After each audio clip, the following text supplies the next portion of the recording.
Welcome, friends, to Top 5 Tuesday. Today I'm going to eschew the wheel entirely because, based on today's excursion that I've had today, I'm a genius, aren't I? The topic is going to be museums, and the place that I visited today is going to be in the top 5. So, number 5, oh gosh, now I've got to think.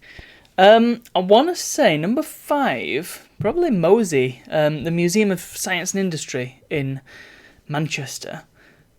It's been a long time since I went there, but it had a nice selection of stuff, and I really did. It's one of those that's on a big old complex, and it's just got all sorts of stuff in it. I particularly remember there was this big steam engine, and you could see how a steam engine worked, which was really cool. I think I'm basing this mostly on the feeling that I had when I was there, though, because, to be quite frank, I can't remember much of it since I was last there. I do seem to recall there was this one room full of just, various bits of technology and, art made with the technology. I can't remember now, but I don't care. It's going in my number 5 because I liked it. Number 4, probably the Science Museum in London. I liked the Science Museum. I particularly enjoyed... I've got this very distinct memory. I went with my brother, in fact, and we went to see the... what was the exhibition called now? I've not... off the top of my head, it's not coming to me, but it was to do with the USSR and their side of the space race, something that you don't really see very often in our culture. And it was very fascinating. I have a very distinct memory, and indeed I've got a photo of it, that's probably why it's so distinct, of this one T-shirt that a Russian citizen had made. They were very excited about the space race, and they had written on it a passage of text, which when translated said, "Space is ours." And that's... I've kind of used that in various different ways over the years because I really like the phrase. It's such a powerful statement. Space is ours. And it's not really true because there's a lot of space and it can't all be ours, but you know what I mean. It's a nice sentiment and I love it. I also particularly remember this one poster of Yuri Gagarin looking really, really smug. Which I suppose, wouldn't you be, being the first man in space? So that was really cool, and of course the rest of the Science Museum as well. I can't really remember that much of it outside of that, but that one exhibition alone has propelled the Science Museum to number 4 spot on my list. And now you all know what's coming for the top 3, don't you? Number 3 is going to be the National Media Museum in Bradford. Gone slightly down in my estimations of late, simply because most of the stuff that they had, including the first colour film, which was made in Yorkshire, been sent over to London, down to the Science Museum. Annoying, but I don't care because National Media Museum has all sorts of excellent stuff. We've got Wallace and Gromit, the original Wallace and Gromit models. We've got Morph, and we've got... there's a bunch of original animation stuff, which is just fabulous to look at. So loads of cells and storyboards and like actual film reels. There's a big section on cameras, which is fascinating. And there's this one exhibit that they've got where the scene changes in front of you because of some level of camera trickery, but it's actually real. It's fabulous. And they've got a big sort of Hall of Mirrors thing, which is quite nice. And then, of course, they've got the games. Probably the first instance of video games being in a museum that I can think that I've visited. Because video games have only recently really been considered of historical significance. You know where I'm going with this one, don't you? So it's nice to have that section. But I mean, when I was younger and I used to go, not like mega regularly because Bradford's a bit of a way away, but me and my brother used to go fairly regularly. And I just liked going into the arcade. This was before Arcade Club, after all, so that was like the closest we could get at the time. But I don't care. It was glorious. It was glorious, and it showed a lot of video game history. I would probably argue that that's part of the reason why I'm so interested in video game history today. Anyway, number 2, Centre for Computing History. Why is this not number 1? Because, again, I think it's gone slightly down in my estimations. A couple of people I knew who volunteered there have left the place. According to them, it's under new management, and it's made some strange and unusual and not particularly good decisions, I understand. Don't know the full breadth of it, but I trust these people enough to know that, well, maybe it's not all that.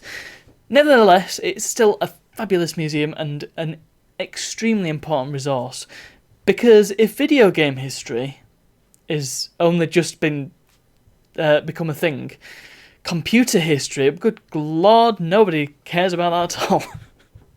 And so it's vital that this is the history that we're making, and I just think that it's super important to have this sort of thing enshrined and kept safe in museums such as the Centre for Computing History.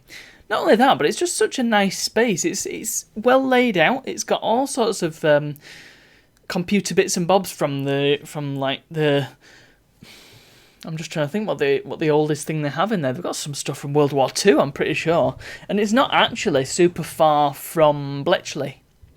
I mean, it is quite a distance, but not like mega far. So they've got some of that sort of thing in there. They've got the world's biggest CPU. You can see it in action. It's really cool. They've got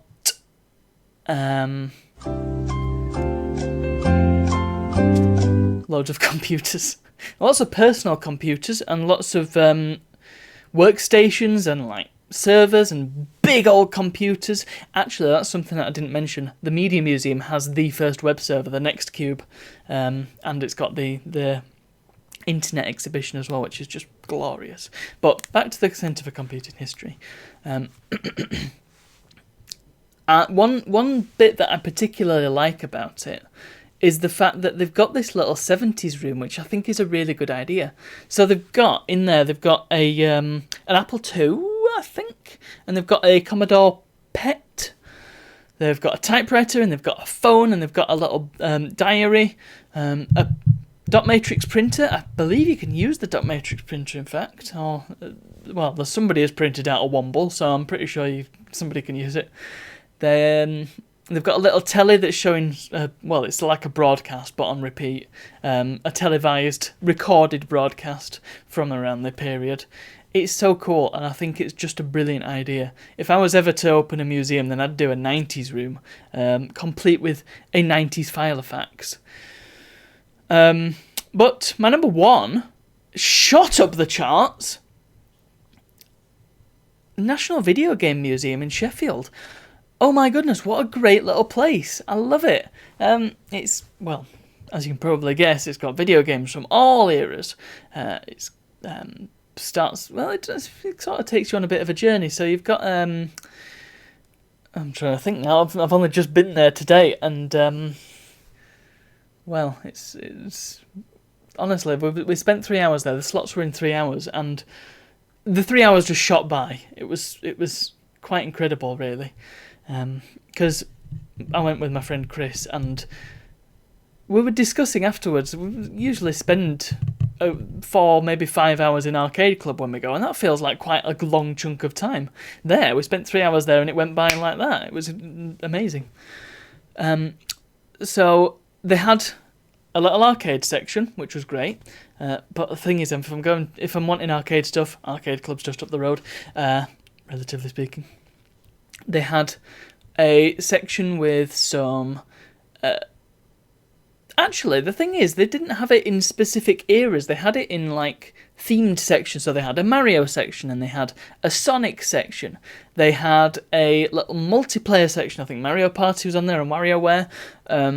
They had a Luigi section, which is extremely important. And I think that had a remake of Luigi's Mansion as well, which I was looking at it and thinking, is that a Game Boy Advance version? No, it was some fan remake, which was pretty great. There was a section of games made in Sheffield, and incredibly, they had a Amiga 4000 that was used by a staff member at Team 17 to make Worms 2. How cool is that? And it had the discs, and it had the hard drives, and it had like a book with storyboards for the cutscenes in Worms 2. Oh, it was great. And appropriately enough, just over the to the side, they had Worms 2 set up on a computer, which was even cooler. One minorly disappointing fact, and something... Oh, I'm not going to do that thing where I cut into my own sentence. One minorly disappointing fact is that not all of the hardware was era accurate, but I can understand that. It's probably a lot easier to replace a Raspberry Pi than it is to replace an NES, for example. But, you know, they had some controllers connected to the Raspberry Pis and they weren't very good. It was a bit disappointing. And they had Trespasser set up on a machine, very important if deeply, deeply flawed game. It was running in software rendering, which is not the way that game would have been played back in the day. Not by, not the ideal way to play it. I imagine lots of people did. But, I don't know, there were certain aspects that this is the thing. I would love to volunteer at somewhere like the Centre for Computing History or the National Video Game Museum or somewhere, anywhere like that. Because I go around them and I'm looking at some of these games. They're displaying retro games on LCDs. Fair enough. Again, hard to replace CRTs, and CRTs are loud and whiny. I was about to say whingy then. Kind of whingy as well. And very, very hard to get hold of, so it's understandable that they would use LCDs in this day and age. But then you look at them and think, oh gosh, the scaling's all off on that, and well, you know, Space Invaders doesn't sound quite right. Nobody ever gets Space Invaders right. And these controllers are a bit naff, and oh, the game's not quite running at full speed. Outrun, particular example. And I just think if I was to volunteer there, then that's the sort of thing I would like to just run around and make little tweaks to make sure it's the most accurate it can be. But that's just me. But anyway, yes, that's my top 5 museums as of right now. Maybe that'll change in the future, as with all the top 5s, but, you know, I mean, a Natural History Museum, for example. I was thinking about that one, but it didn't quite make the cut. Not as I'm feeling right now, anyway. But yes, I mean, I do have vague ideas about opening my own museum, but I don't know if it's within reach. But let's not worry too much about that. Let's just say thank you for watching, and I'll see you all tomorrow.